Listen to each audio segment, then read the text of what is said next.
Okay, this is on my MacBook Pro. So I've just come across, I think, what would have been my last talk to FDs. And I think we should get CPD for IT. There we are. So I'm keeping the side screen, as you can see. Unless you can see what it's saying, I'd go and talk about this website. But we've only got 20 minutes or less. So if you look there now, it's got something called My History. And this will be in it. So you're well aware of it.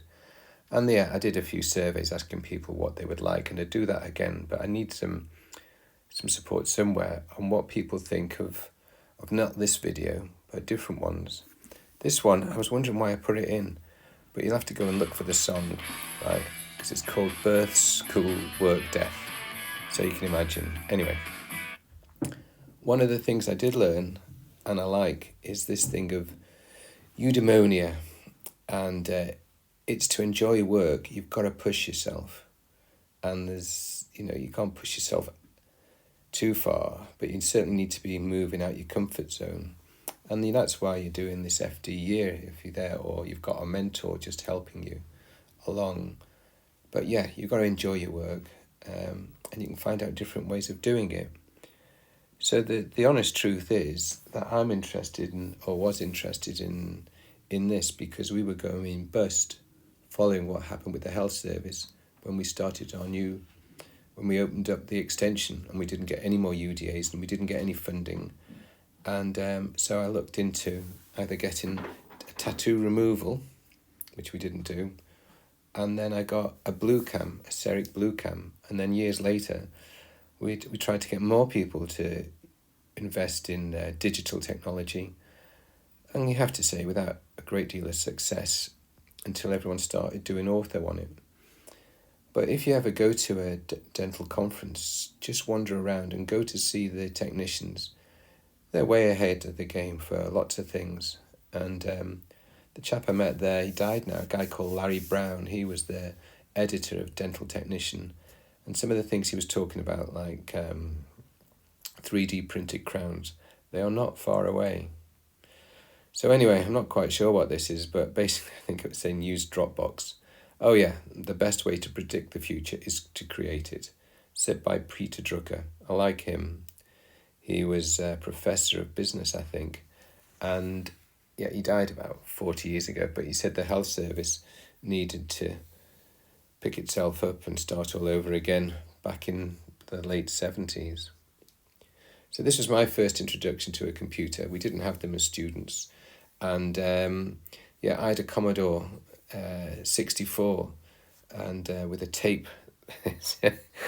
Gosh, yeah, when you look back, Commodore 64, it was 64 bits, Yeah, that's not a lot of memory. And then eventually I moved on to Apple, so you can see bits of my Apple there. My iMac, that was the first one I bought when I was trying to make practice leaflets back in 1995. And the Mac come into its own then, so you can see all of the bits and bobs there. And there, this is on the MacBook Pro, which is different again. And yeah, I thought I'd put in a photo, a nice photo. Yeah, I still like windsurfing. Got a better van now. But yeah, VW van. That's one thing that's held its value and held its looks. Right, so that was one of the first pictures I took with a digital camera, and it was really expensive at the time. It looks like it was my birthday, October. Oh, God. Yeah, I'd have been about 40. Yeah, and then this is another one. This is my partner from the practice, Ewan. And you can see we were working off we got a computer there. I can't tell what the software is, but we had some great software called Dental Systems Design. It was the first one designed into Windows, designed by a dentist and his brother, who's a programmer. And what happened in the end is they got bought out by, what's it? Oh yeah, it's Exact, SOE. How could I forget? Exact SOE. And yeah, they're like business, so if you want some clever bits added on, you pay for them. This was just to show whilst I've done some dental photography courses, I never really bothered. No one was ever going to look at what I did. But we did have one of the first digital cameras, and they cost a lot of money back then, about $6,000. And I think this one was when Wi-Fi, we got one with Wi-Fi, but went back to a cable because when mobile smartphones came in, it affected the Wi-Fi, so they didn't work. And because this is a talk about digital stuff, this is, that's the date. We had the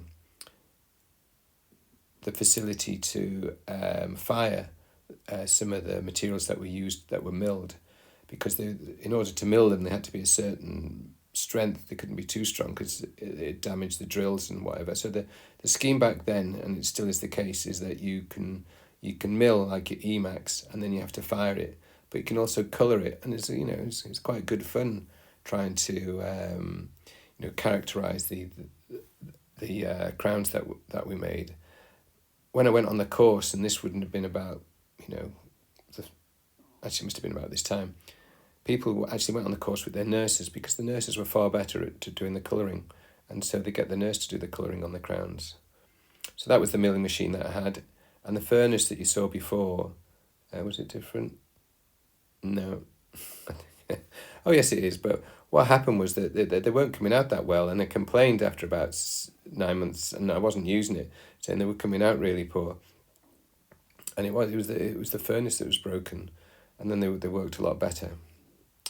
So yeah, that's just showing how you some of the things that we use to adjust them. You can see that the Emax is a blue colour, and you add all different colours to it, and it gets fired up, and it comes out white, hopefully a shade of A2 or A3 with a bit of staining. And this was just a picture showing that what I used to do. You can see I had a lot of elderly patients for whom they had nothing left of their teeth. There was nothing, and what you're going to do? Back then, I don't think that many were doing implants, and there wasn't enough tooth tissue to put crowns on, really. So the one on the left, that is I don't think you can see. Yeah, I don't think you can see anything with this. Oh yeah, this one. There's a tiny little bit of tooth there. The guy came in, it shattered it. I did nothing.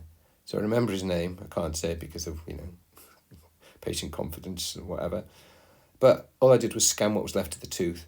And that one is a Sirona. I used to use 3M lava crowns. But that one I know was a Sirona crown. And I took took a picture, or took a scan, and just glued it on. And you can see it's the last tooth in the arch.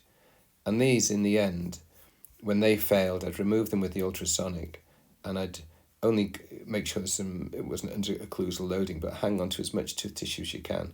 You can see there's nothing left of some of these people. But these crowns work really well. Oh yeah, it even says Sirona. I was going from memory. So, and some didn't work. I mean, actually, this did work, but it didn't fit.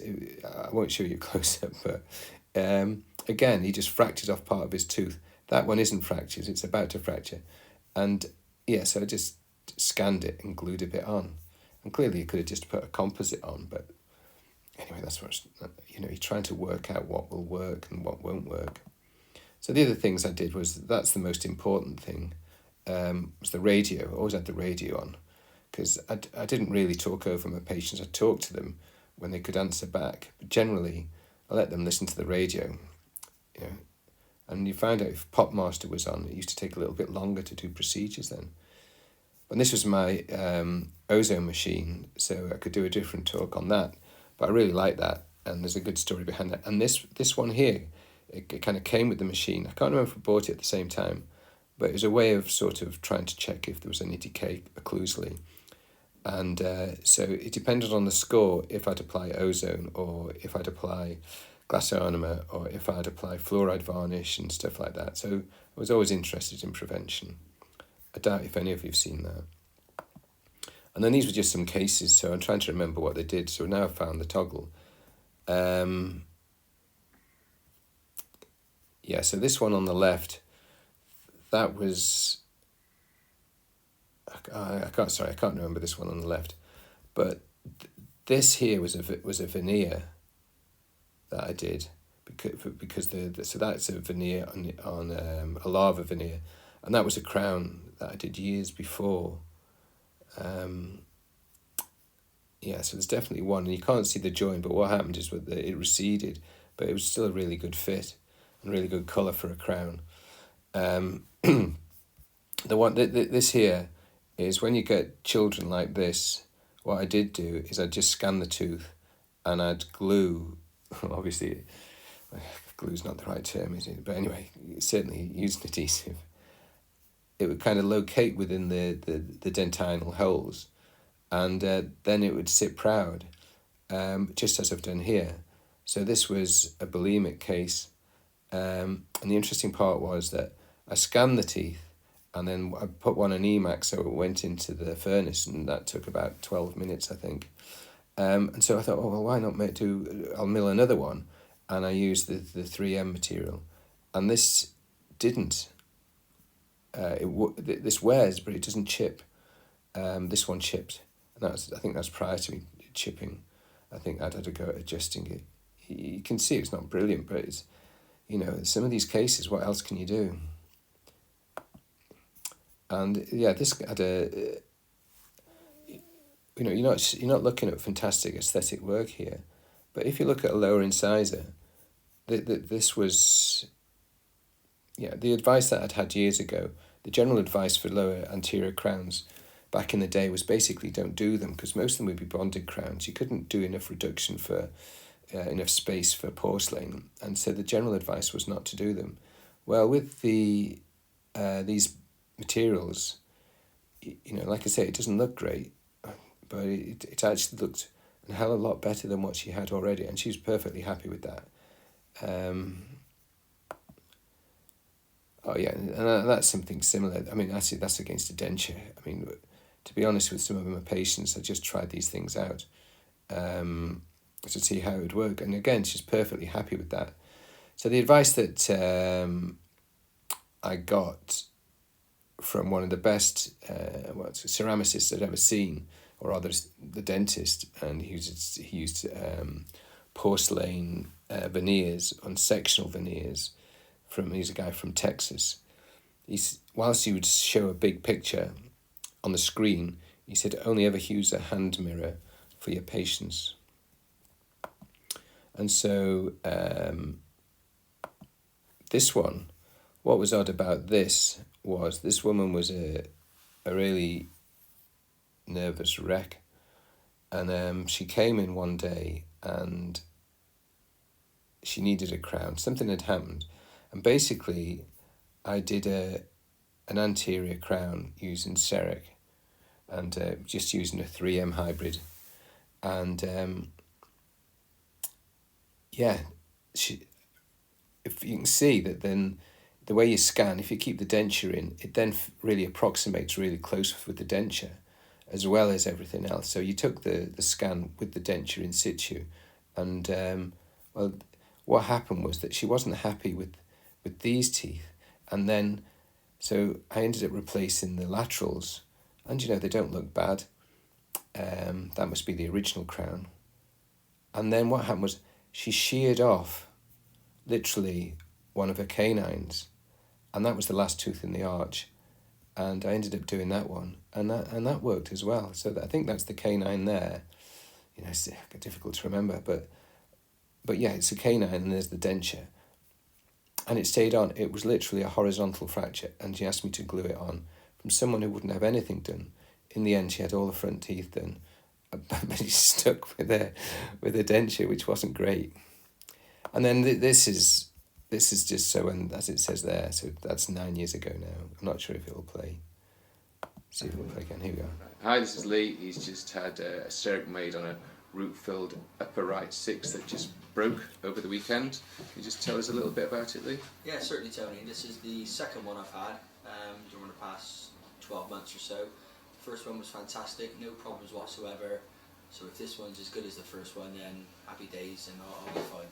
Really good treatment, everyththing went really well, no problems at all. So yeah, I think you can all use testimonials. To be honest, that's the only one I've got. And I hope you saw the camper van in the background. And so this is interesting. There's a lot I could say about this case, because what you can't see is the sinus, which is above this area here. And I thought this was going to fall apart, but it didn't.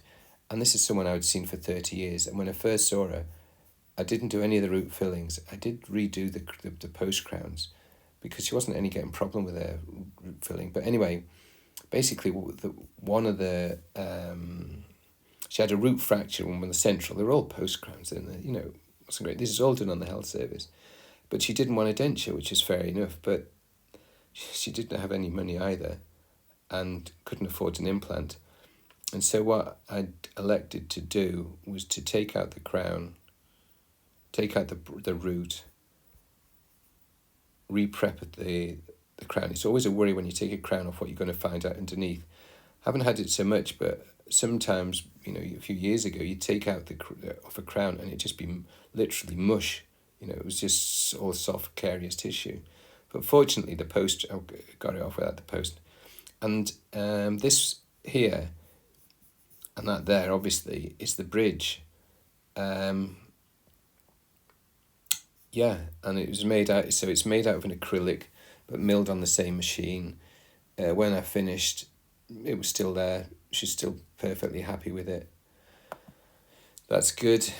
As I say, lots of my patients in the end, bits keep chipping off, and you end up thinking what you can do with the crown. And I was very wary about taking tissue away, so no one can see them at the back, but basically that's what it is. You remove the tooth tissue, take a bit out the occlusion to get some occlusal coverage, and that's what I ended up with. And I did lots of them, and it's difficult. I can't show you what we used to do with the machine, but you have to manipulate them yourselves in all manner of ways. So to get the contact points and all that, you do it manually, but now it'll all be automatic. And so this is what you do. You play around with it, and you could adjust this area so you could open and close it, move it up and down, keep the contacts okay. You had to spray the teeth with a powder, and that's why it's called a blue cam, because it was a blue powder. And I tend to do sections because it took forever to actually scan the whole mouth. There was no need, and it took forever to stitch together. But now these things they really are good. I don't know what this was about, but that's me playing on my daughter's old computer. Yeah, this is her bedroom, not mine. Oh yeah, and that was my first iMac. And I went to the States, and so when you think this is sort of new technology, I went to the States in 2015. It was 30 years that they've been doing digital technology. So before the blue cam, there was the red cam, and it's there were 5,000 people there, and this is what it's like. There were only 4 British people there, and it's not that long ago, and they had all kinds of people. Tony Robbins, who you may have heard of, and it's also nice. And this one, it wasn't David Beckham, but it was equivalent to a guy called Evan Smith.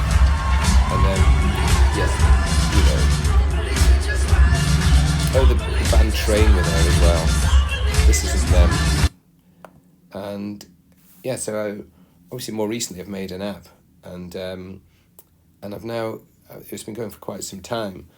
I made it without really talking to anyone else. It was just all my ideas, and clearly it hasn't taken off as much as I would like, but I do think that we're getting there. I've got some partners now, so I hope you can help. And what we want to do is to educate the public. So I'm not sure if this will play, but I first made these animations, there must be about 4 years ago, because there wasn't much else around at the time. Well, I'm not sure if this is really true, but it does create a good headline and grab the attention. Basically I was looking for something funny, because dentistry is a bit tricky to sell, and what we're trying to do is to sell health. So if you have a look on the app, so go to careforteeth.org, and you'll find it. Oh, right, this is where you register. Please sign up if you haven't done already. And you might be watching this when already the app has changed, and we've got something called a dental health service. Did I show my phone? No. And this is TED Talks. Listen to TED Talks. They're under 20 minutes for a very good reason. It's difficult to keep your attention. But you find with the TED Talks is Simon Sinek's Why? What's it called? Why? I've just finished The Infinite Game. Start with why. Look at that. Look at Ken Robinson's TED Talk. You know, those few TED Talks, and think, how can that apply to what we do? And hopefully you won't go far wrong.